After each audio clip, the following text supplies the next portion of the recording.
اعوذ باللہ من الشیطان الرجیم بسم اللہ الرحمن الرحیم ولولا کلمۃ سبقت من ربک، اور اگر نہ ہوتا کلمہ جو گزر چکا ہے میرے رب کا، جو وہ بات نہ ہوتی جو میرے رب کی طرف سے گزر چکی ہے، اگر وہ بات نہ ہوتی واجل مسمى، اور مقررہ وقت نہ ہوتا، مقررہ وقت نہ ہوتا، اور وہ بات جو تیرے رب کی طرف سے گزر چکی ہے، اگر یہ دونوں باتیں نہ ہوتی لکان لزاما، یقیناً ہوتا وہ عذاب لازم ہو جاتا، تو وہی عذاب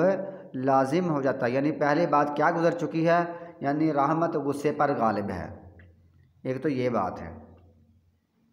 اور دوسری یہ بات ہے کہ مقررہ وقت تک ان کو مہلت دینی ہے، تو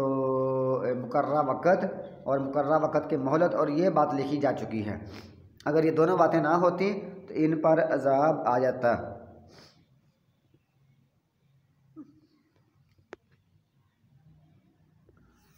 فاصبر علی ما یقولون، پس صبر کرو اس پر جو وہ کہتے ہیں، نا، جو وہ اعتراض کرتے ہیں، یا جو وہ خواہش کرتے ہیں کہ عذاب لے آؤ، عذاب لے آؤ، عذاب لے آؤ، اس طرح کی باتیں کرتے ہیں، یا آپ کو طعنے مارتے ہیں، گالی گلوچ کرتے ہیں،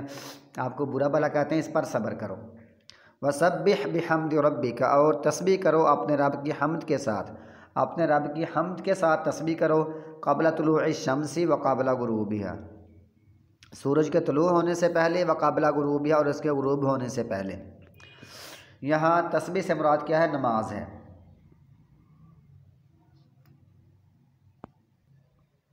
یعنی یہ بعض دفعہ سجدہ بول کر پوری رکعت مراد لیتے ہیں، بعض دفعہ ایمان بول کر ایمان سے مراد نماز ہوتا ہے، یہاں تسبیح سے مراد نماز ہے، یعنی جز بول کر کل مراد لیا ہے، کیونکہ نماز کے اندر تسبیح پڑھتے ہیں، سبحان ربی الاعلیٰ، سبحان ربی العظیم، اس طرح کی جو تسبیحات ہوتی ہیں، تو تسبیح بول کر یہاں نماز مراد لیا گیا ہے،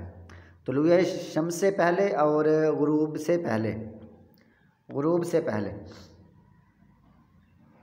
ومن آناء اللیل، اور رات کی گھڑیوں میں، فسبح، پس نماز پڑھو، تسبیح کرو یعنی نماز پڑھو، رات کی گھڑیوں میں نماز پڑھو، واطراف النہار، دن کے کناروں میں، لعلک ترضی، تاکہ تو راضی ہو جائے، یعنی تو یہ نماز پڑھے گا اور صبر کرے گا۔ اکثر جگہ پر نا یہ آیا ہے وَاسْتَعِینُوا بِالصَّبْرِ وَالصَّلَاةِ، نماز اور صبر دونوں، صبر کرنا بھی اور نماز پڑھنا بھی، اور اس کا پھر اللہ تعالیٰ تجھ کو راضی کر دے گا کہ تجھ کو جنت دے گا، تجھ کو مقام محمود عطا فرمائے گا۔ اور جو باقی لوگ ہیں، اصل میں یہ باقی لوگوں کا حکم ہوا ہے، رسول اللہ صلی اللہ علیہ وسلم اس کے اول مخاطب ہیں، اس کے ساتھ ساتھ باقی پوری امت جو کلمہ پڑھنے والی ہے ان کو بھی یہی حکم ہوا ہے کہ تاکہ تم راضی ہو جاؤ، اللہ تعالیٰ تمہیں راضی کر دے گا۔ پھر اب اس آیت میں 5 نمازیں ثابت ہوتی ہیں۔ طلوع شمس سے پہلے، اس میں ہے وقبل غروبها، اور غروب سے پہلے، طلوع شمس سے پہلے فجر کی نماز ہے، اور غروب سے پہلے ظہر کی اور عصر کی نماز ہے۔ من آناء اللیل، رات کی گھڑیوں سے، یہاں سے مراد یہ ہے وہ ہے مغرب اور عشاء کی نماز، اور جو دن کے کنارے ہیں اس میں وہ جو نماز ہے وہ ہے فجر اور عصر کی، کیونکہ فجر دن کے پہلے کنارے ہوتی ہے اور عصر دن کے آخری کنارے ہوتی ہے، اور جو مغرب ہے نا وہ تو رات میں پہلے ہی شامل ہے۔ تو اس طرح یہ ہوا کہ اس کو یعنی پہلے 5 نمازیں اس میں شامل ہو گئیں، اس میں یعنی فجر کی نماز اور ظہر عصر کی نماز، ومن آناء اللیل، رات کی گھڑیوں میں، اس میں مغرب بھی شامل ہے اور عشاء بھی شامل ہے۔ اللہ تعالیٰ نے فرمایا نماز پڑھو، اور دن کے کناروں میں، اور خاص کر یعنی فجر کا اور عصر کا اسپیشل ذکر کر دیا گیا تاکہ اس کی تاکید زیادہ ہے۔ جیسے عصر کی الگ ایک جگہ پر ذکر ہے نا، جیسے حافظوا علی الصلوات والصلاۃ الوسطی وقوموا للہ قانتین، یہاں اس کا الگ ذکر ہوا ہے، لہٰذا فجر اور عصر کے فضائل زیادہ ہیں، اس لیے اس کا الگ ذکر کیا گیا ہے، کیونکہ ان 2 نمازوں میں رات اور دن کے فرشتے شامل ہوتے ہیں، اس لیے ان کا الگ ذکر کر دیا گیا ہے۔ وَلَا تَمُدَّنَّ عَيْنَيْكَ إِلَىٰ مَا مَتَّعْنَا بِهِ، اور نہ آپ یعنی اپنی آنکھوں کو لمبا کریں، اپنی آنکھوں کو آپ نہ اٹھائیں۔ یعنی ایک ہوتا ہے نظر پڑ جانا کسی چیز کی طرف، ایک ہوتا ہے نظر جمائے رکھنا۔ آپ اپنی آنکھوں کو اپنی آنکھوں کی نظر نہ جمائے رکھیں الی ما متعنا بہ، اس چیز کی طرف جو ہم نے ان کو سامان دیا ہے برتنے کا، جو برتنے کا ہم نے سامان دیا ہے ان کو، ازواج منہم، ان میں سے کئی لوگوں کو، زہرۃ الحیات دنیا، دنیا کی زندگی کی زیب و زینت کے طور پر، لنفتنہم فیہ، تاکہ ہم ان کو آزمائیں، ان کا امتحان لیں اس میں۔ ہم نے ان کو دنیا کی زندگی کا زیب و زینت کا سامان دیا ہے برتنے کے لیے، اس لیے تاکہ ہم اس کے ساتھ ان کو آزمائیں، ہم ان کے ساتھ ان کو آزمانے کے لیے دیا ہوا ہے، لہٰذا آپ ان کی طرف اپنی نظریں نہ جمائیں، اور ان سب کو نہیں دیا، کچھ گروہوں کو دیا ہے، ازواج منہم، ان میں سے کچھ مختلف قسم کے لوگوں کو دیا ہے، سامان اس لیے دیا ہے دنیا کے زیب و زینت کے طور پر تاکہ ہم ان کو آزمائیں، ان کو چیک کرتے رہیں، ان کا امتحان لیں، لہٰذا یہ برتنے کا سامان ہے، استعمال کا سامان ہے، اور لہٰذا آپ ان کی طرف اپنی نگاہیں نہ جمائیں۔ وَرِزْقُ رَبِّكَ خَيْرًا، اور تیرے رب کا رزق بہتر ہے، جو رزق ہوتا ہے نا تیرے رب کی طرف سے، خواہ وہ تھوڑا ہی ہو وہ بہتر ہے، وَأَبْقَىٰ، اور وہی زیادہ باقی رہنے والا ہے، لہٰذا آپ رب کے رزق کی طرف آپ دھیان لگائیں، ان کی طرف آپ نہ دھیان کریں،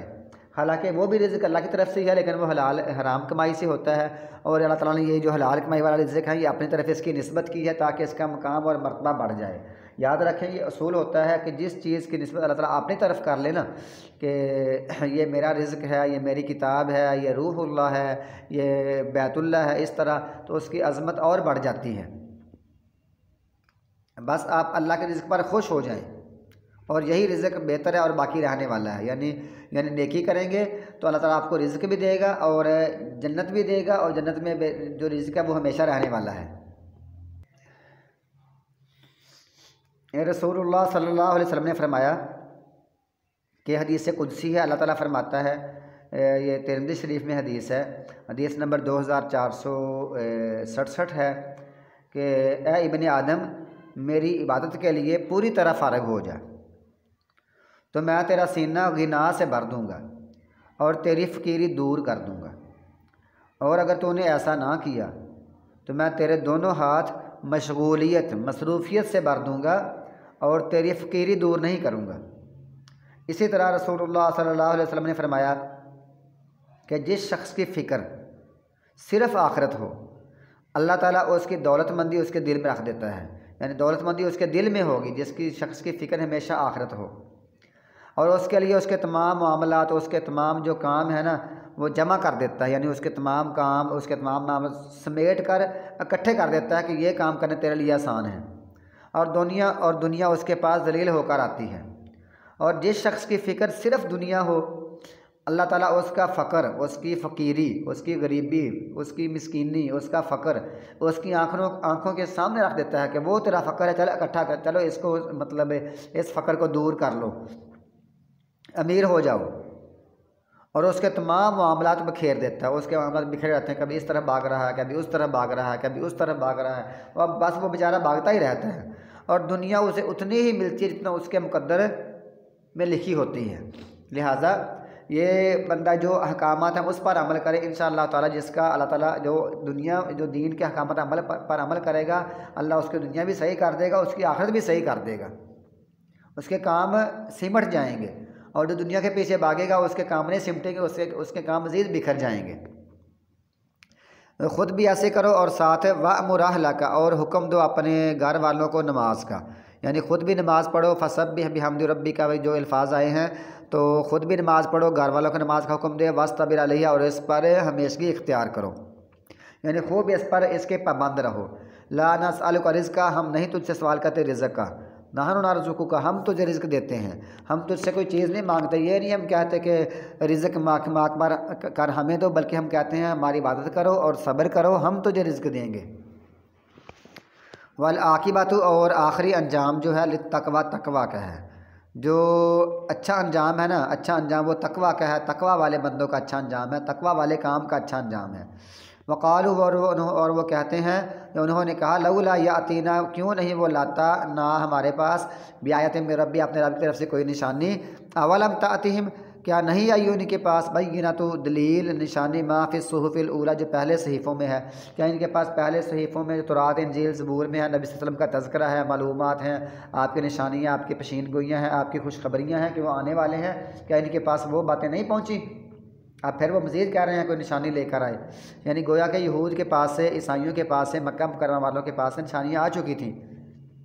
ان کو باتیں معلوم تھی کہ سچا نبی ہے یہ۔ وَلَوْ أَنَّا أَهْلَكْنَاهُمْ، اور اگر